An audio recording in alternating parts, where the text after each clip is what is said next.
Is Jonathan Allen staying or is he leaving? Specifically, is he headed to the Green Bay Packers? That and more on today's mailbag episode of Locked On Commanders. Your daily podcast on the Washington Commanders. Part of the Locked On Podcast Network. Your team every day.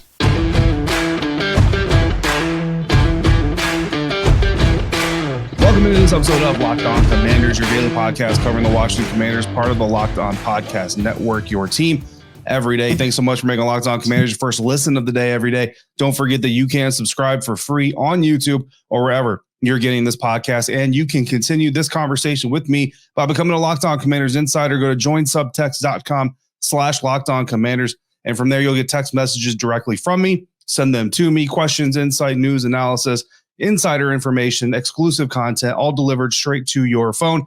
Join subtext.com/LockedOnCommanders to sign up today.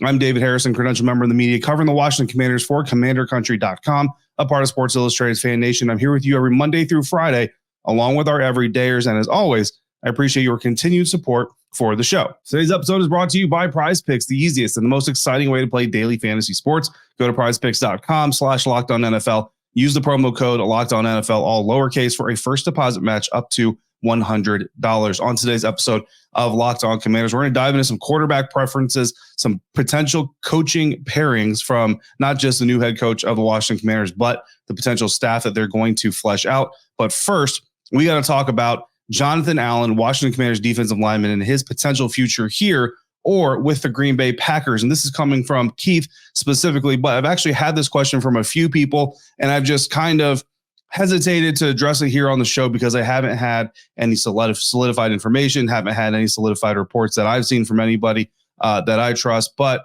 it's being asked enough that not just by Keith, but by other people, that I think it's worth going ahead and addressing. And specifically, Jonathan Allen's future with the Washington Commanders is specific and definitely important enough to address in general. But we'll start first with the reports or the speculation here. Basically, Keith was asking about the reports or speculation that Jonathan Allen could be traded to the Green Bay Packers for a second round and either a fourth or fifth round pick in the 2024 NFL draft. And basically what Keith was referring to was a Bleacher Report article where the writer stated, quote, "The Packers still have a real need in the defensive trenches after allowing a lowly 126.3 rushing yards per game and tallying a middling 45 sacks in 2023. Allen would be an ideal solution to both issues and can slide over to defensive end in Green Bay's 3-4 front. It would likely cost the club the better of its round two draft selections this year, plus more to get a deal done. But parting with these picks would well be worth the value Allen will add to this defense," end quote. So that's what was written on Bleacher Report. And first things first, that is not a report. That is 1,000% speculation. It is an idea that a writer somewhere crafted on his or her own, or their publisher, their editor, whatever it is, crafted the idea and said, "Hey, someone needs to write this," things like that. And there's nothing wrong with that. This is speculation season. That's what this year or this time of year is all about, especially for the teams that are out of the playoffs, the teams that made the playoffs and are looking to make improvements, like the Green Bay Packers. And we've seen teams like the Los Angeles Rams when they led up to their Super Bowl, the Tampa Bay Buccaneers when they led up to their most recent Super Bowl. They go out and they look to sign these high-name free agents or these high-price free agents. And they go to make trades and basically send their young draft capital for veteran players that they know are kind of plug-and-play type of guys. So it would make sense for the Green Bay Packers to potentially pursue a guy like Jonathan Allen. And like the writer says, with Green Bay's odd front defense, now the Green Bay Packers did fire their defensive coordinator. So whether or not their defense stays odd front or moves to an even front system is still to be determined. But either way, Jonathan Allen's going to fit in that equation. If they move to an even front, obviously John has been playing in an even front defense in Washington, and he's been fairly successful, so they know that he can play there. If they stick with an odd front with their new defensive coordinator, then yeah, Jonathan Allen, I agree, would basically move over to a defensive end, traditional type of spot, and basically be a run stopper first and then pass rusher after that. So certainly the fit makes sense, but I just want to be clear from a media literacy standpoint, this is in no way, shape, or form a report that this could actually happen or will happen or that is even being discussed. And right now, I think Adam Peters is much more focused on making sure that he's getting on track with his scouts and their scouting reports and their progress and draft preparation, and making sure that they're all on the same page with the player moving ahead, but then also getting with the remaining staff members, starting to make decisions on who's going to stay, who's not going to stay, and then obviously the pursuit of their next head coach. And he's got the Senior Bowl coming up next week, just like I do. We'll all be out there in Mobile, so come back for that next week. We'll be coming with a whole lot of content from Mobile, Alabama. Actually, to finish off this week, I'm going to be doing my Senior Bowl preview because we haven't even gotten to that with everything else going on around the Washington Commanders, right?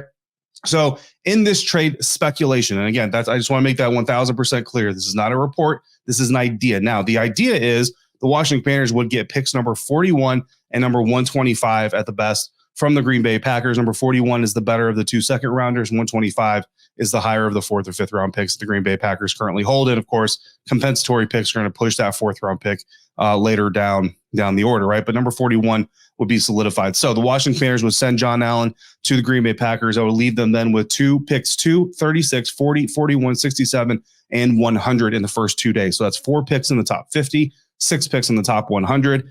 At number 41, so number 40, the Commanders already own that pick. Number 41 is the pick they would gain from the Green Bay Packers. At number 41, you're looking at players like cornerback TJ Tampa out of Iowa State, wide receiver Adonai Mitchell out of Texas, offensive tackle Kieran Amegaje, I hope I'm saying that correctly, out of Yale, defensive lineman Byron Murphy II out of Texas, edge Chop Robinson out of Penn State, center Jackson Powers Johnson out of Oregon. But those are the types of guys that you're looking at being available at number 41. Of course, with picks number 2, 36, 2 and 36, and 40. Before it, you got 3 bites of the apple. You know, there could potentially be a quarterback in that mix, a tackle in that mix, a defensive lineman in that mix, an edge rusher in that mix, a corner in that mix. So some of these players would then probably come off the board because you've already addressed those positions with the picks after. So would I be in support of the idea? Again, Jonathan Allen has a good amount of talent. I still think he's very valuable as a defensive player.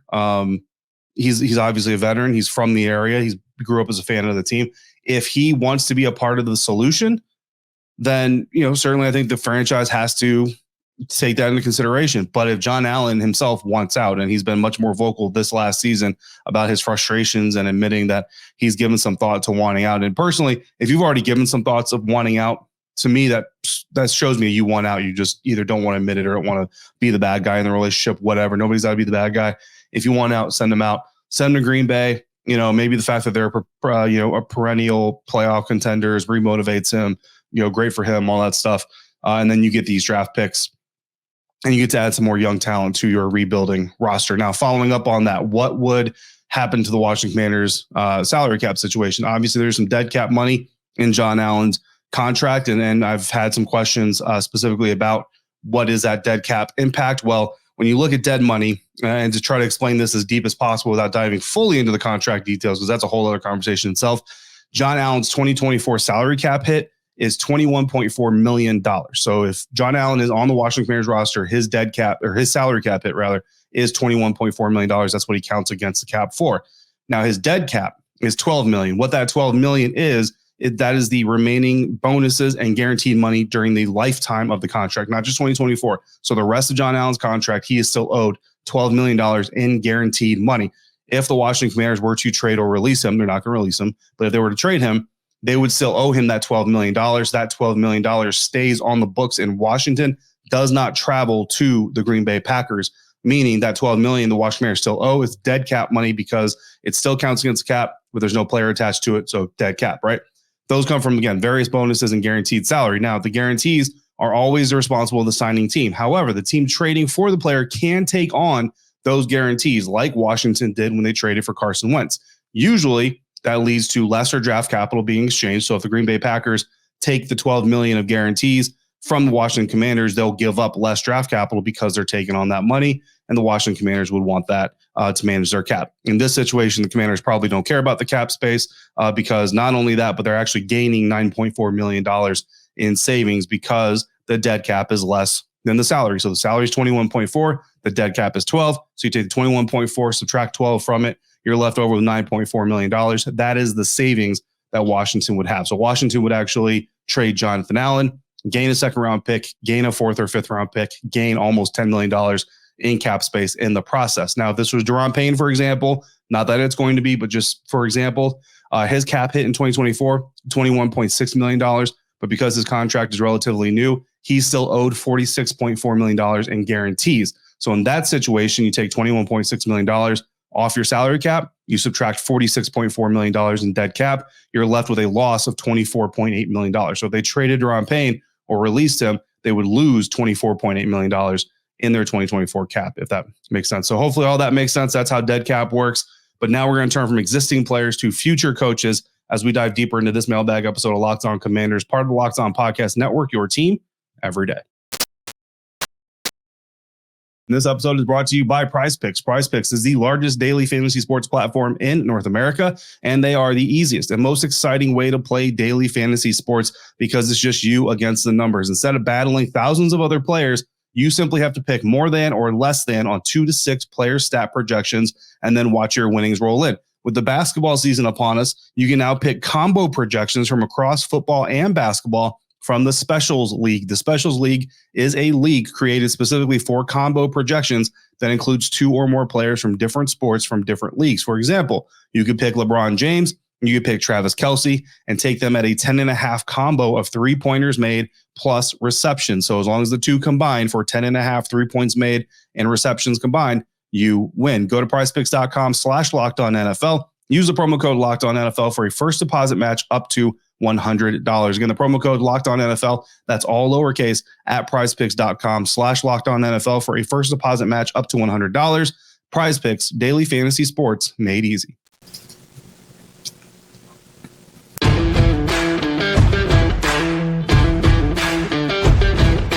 Thanks again for making a Locked On Commander your first listener, your first view today and every day, everydayers. Thanks again for coming through on a regular basis like you do.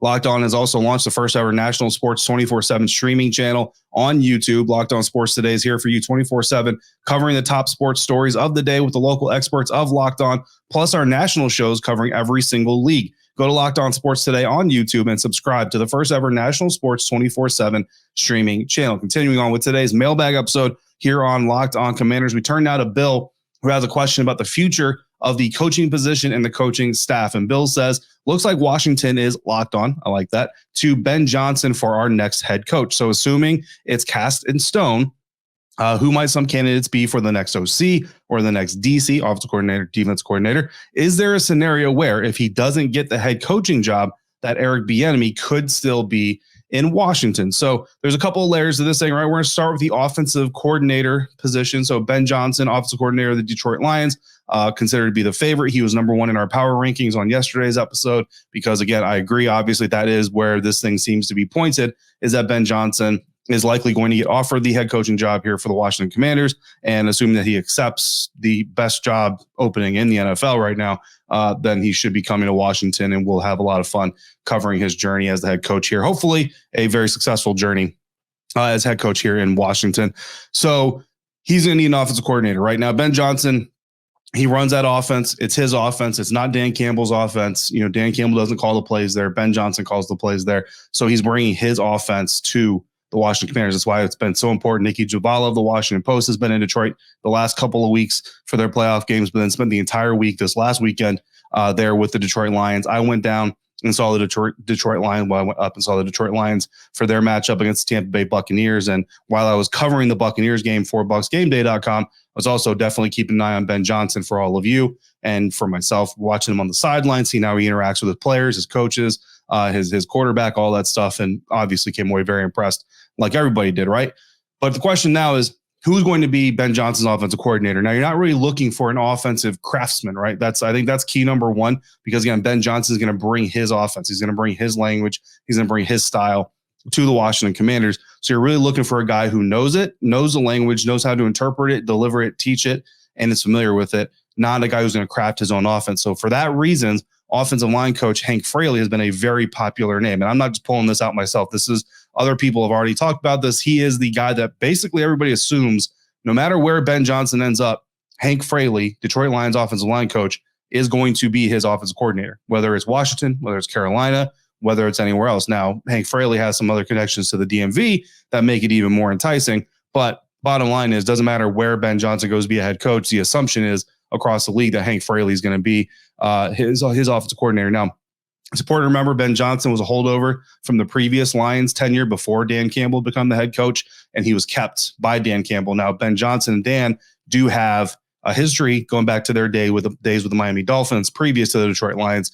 But Hank Fraley was also a holdover from that previous Lions staff and was there as well when Ben Johnson arrived in 2020, because Hank Fraley began his tenure in Detroit in 2018, but he has no previous connection to Dan Campbell. So he's been working with Ben Johnson more than he's worked with Dan Campbell because of the fact they were both arrived to Detroit before Dan Campbell did.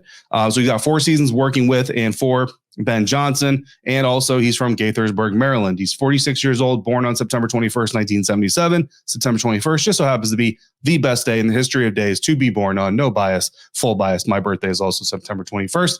And look, the offensive line is the most important group of the offense. So the fact that Hank Fraley would likely be the offensive coordinator coming over with Ben Johnson is incredibly important, because not only is he going to be able to help deliver Ben Johnson's offense, the language, the scheme, get it all, hopefully going as quick as possible. He's also going to understand the nuances of how to coach the offensive line for what the Ben Johnson offense is going to want. And that, again, is incredibly important. We've seen great offensive lines make average quarterbacks look great quarterbacks look better, okay quarterbacks look average. So you definitely need that offensive line piece. Now, again, the talent's still got to be there. The execution's still got to be there. But the first part of the process of communication is the communicator. So if you have the communicator set, you still got to worry about the message. You still got to worry about the reception. But if you don't have a communicator, it doesn't matter how great your message is. Doesn't even matter how great your reception is. You're never going to get the message across if you don't have a great communicator in those positions. So having that guy in place with Ben Johnson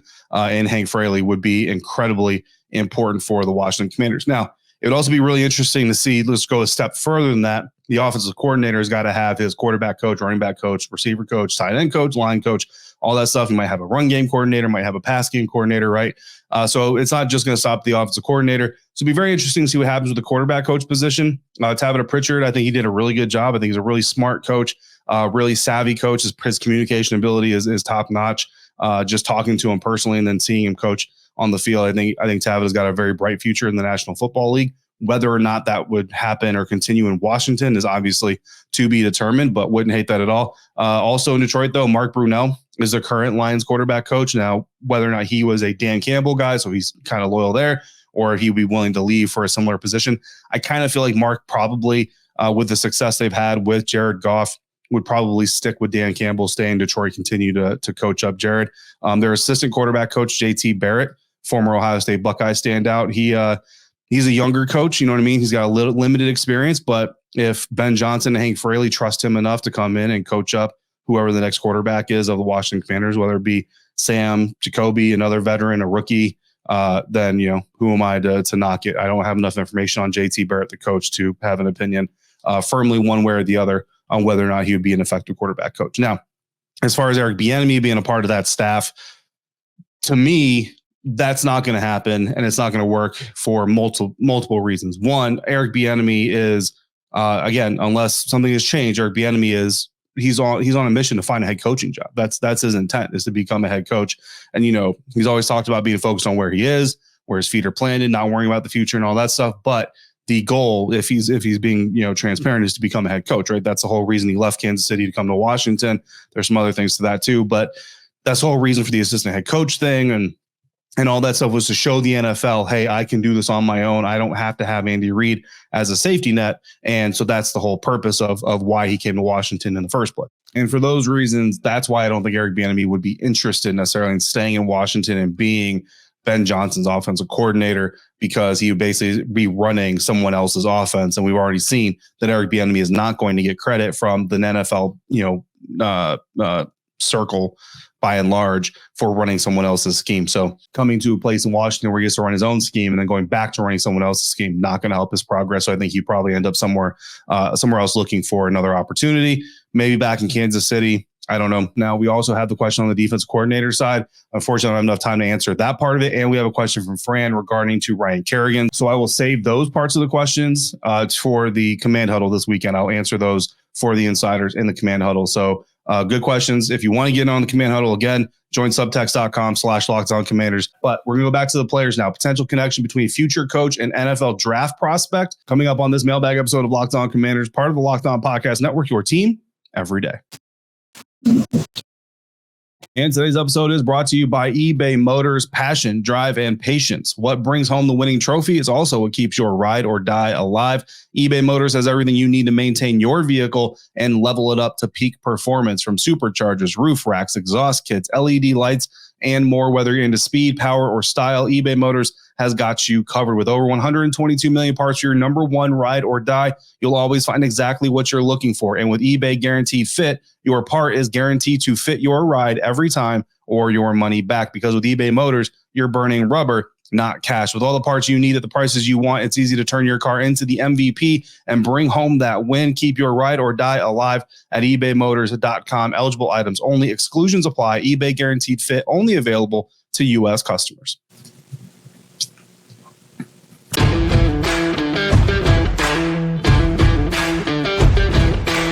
Wrapping up today's mailbag episode of Locked On Commanders, we're turning now over to Robert, who says, I'm leaning more towards Jayden Daniels over Drake May with the second pick. Dave, he can really throw the long ball and he can run. I wonder who Adam Peters, Washington Commanders general manager, and Johnson, Detroit Lions offensive coordinator Ben Johnson, presumed favorite to be the next head coach of the Washington Commanders, will finally settle on.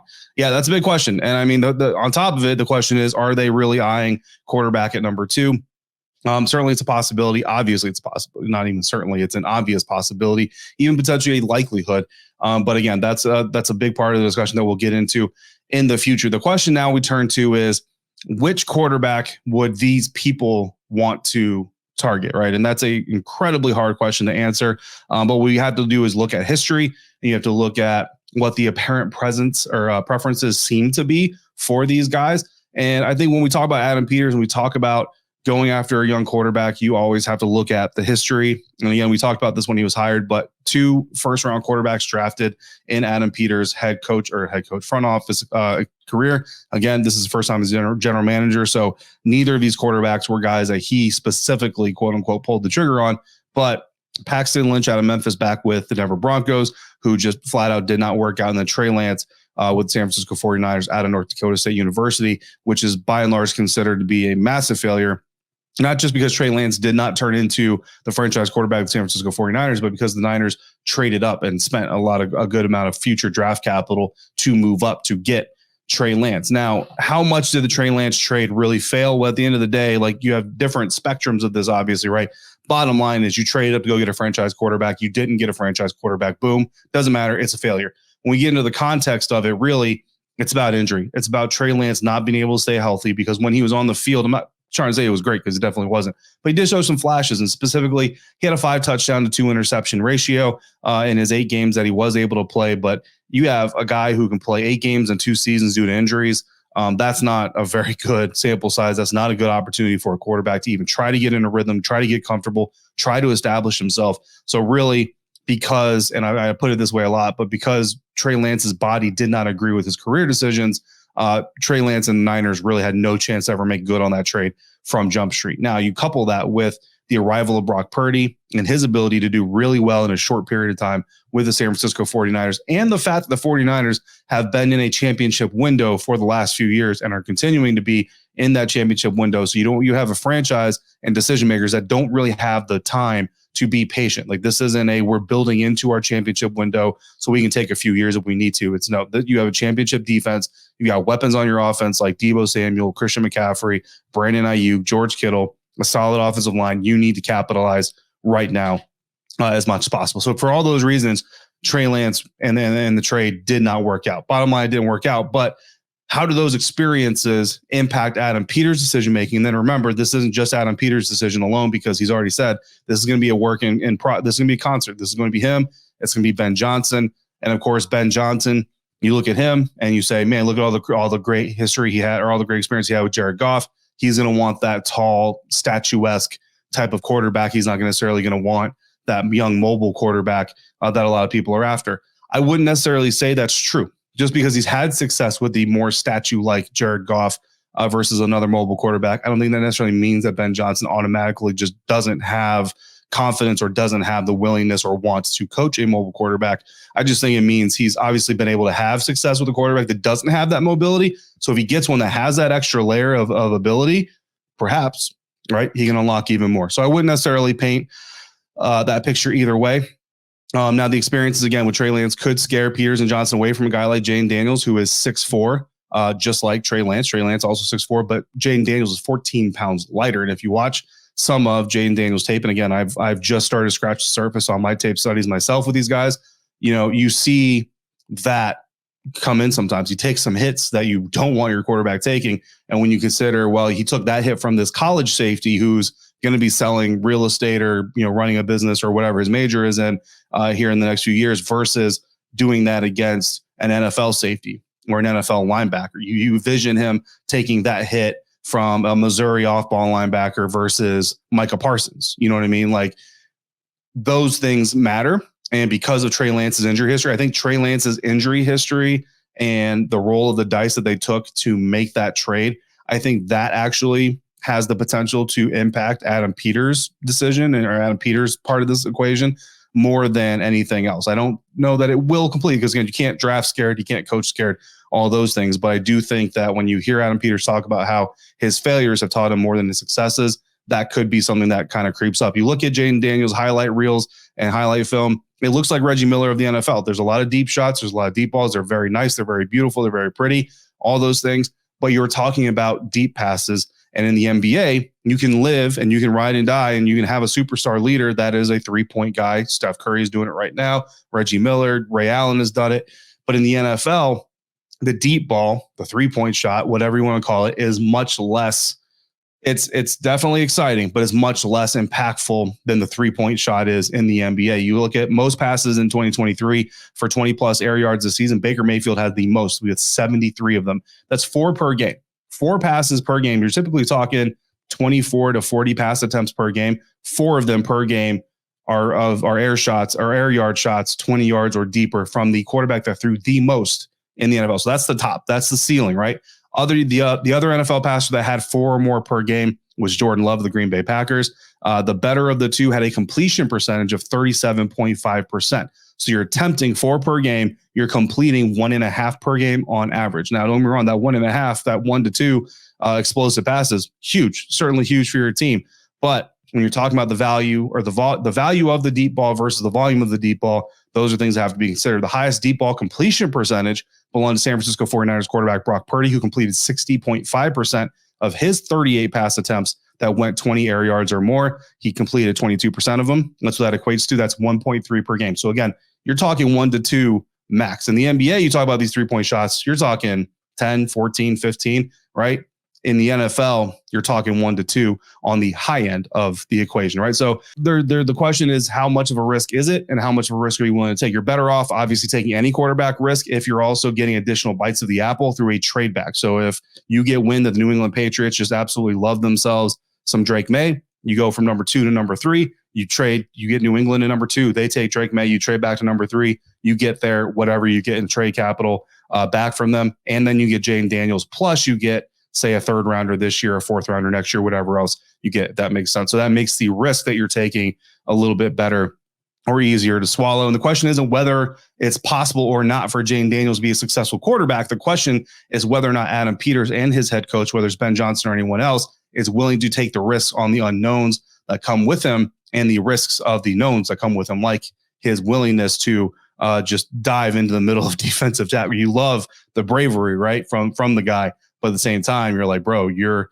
a small quarterback. Like, we want you sliding. We want you running out of bounds, those types of things. Are you willing to take that known risk? And then are you willing to take the risk of that you are going to develop the unknowns, like the inconsistencies in some of the short and intermediate passes that you see on tape so far? But that's every player. That's every quarterback. It's including Drake May, including Caleb Williams, including Joe Burrow, Andrew Luck. There are unknowns and there are risks that you have to be willing to take.